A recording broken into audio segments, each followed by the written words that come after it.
end of the night, the next day, I ended up getting a text from a random number. He was like, "Hey Jazz, this is blah blah blah." And I was like, "Oh, I gave out my number last night." Which I never do. I never give out my number. Like, I can't stand for a nigga to blow my phone up. Like, I can't stand it. But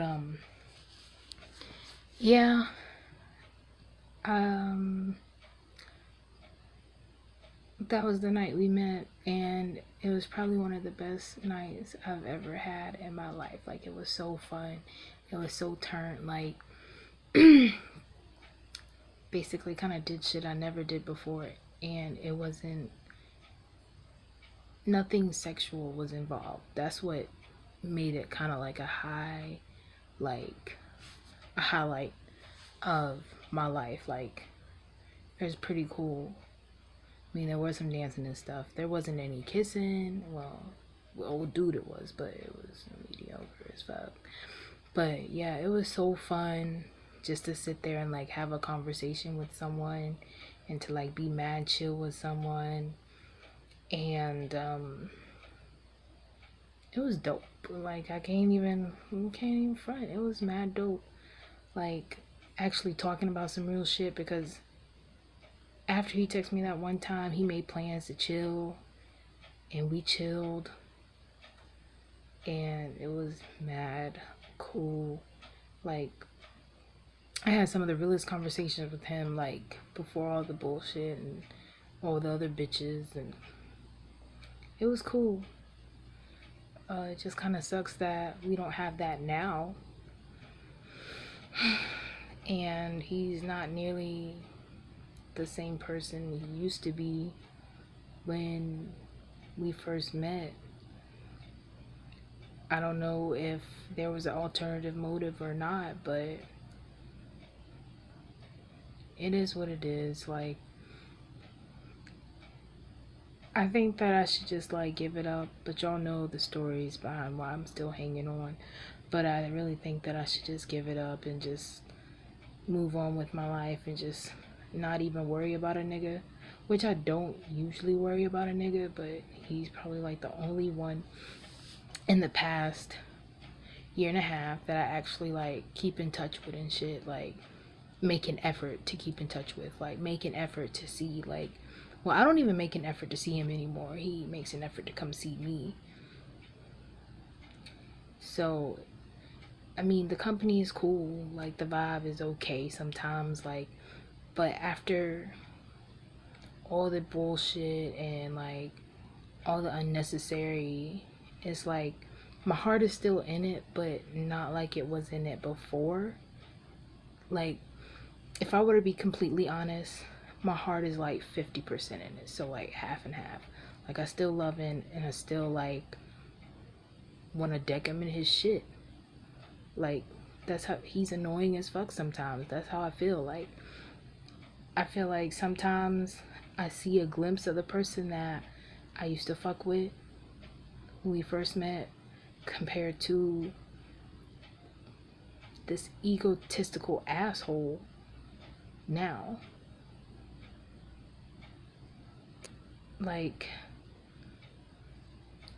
I know people go through their own demons and shit and problems, and a lot of people have situations worse than mine. Like, y'all know that I lost an aunt back in August, and I tell you, it's still like emotional as fuck. Like, I went down there today to see Oscar Cat, and it was just like, it doesn't feel the same. It doesn't feel the same at all. Like, Thanksgiving was rough. Thanksgiving was rough for me, and Thursday is going to be rough because that's her birthday and she's not here to celebrate it anymore. And plus, on top of that, like, slowly seeing your grandma lose memory, forget shit a lot, like, and you're here every day with her, that's a lot to go through. Don't get me wrong, her stroke could have been way worse and I would have had way more to do, but that's God. Like, I can't even front. Like, God blessed me and her and the rest of the family for it to not be such a hassle. Like, it's still cool, but I have a lot to do. I have a lot on my plate, and I'm basically like the only one that doesn't have an established life. So it's easy for me to step up and do what I need to do for grandma while she's still here, because you never know, like, after this shit happened, you never know, like, you never know. So I like to cherish every moment that I have with her,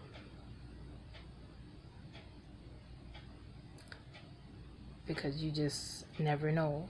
And I'm actually very grateful that I'm 23 and I still have both of my grandparents. I don't have the grandparents on my dad's side, but I have the grandparents on my mother's side. And a lot of people don't get to have that being my age. Like, some people lose their grandparents when they're like in elementary school or middle school, high school, which I lost my other granddad when I was in middle school. So, like, imagine if that would have been my last grandparents, so I wouldn't have had them to grow up with. You know, a lot of people don't get the chance to actually live with their grandparents. I tell you, it's probably like the best decision, which it kind of wasn't made, but it wasn't made by me. It was made by my grandma. She just asked me if I wanted to like stay another night, and I just never moved out. So it would kind of happen like that.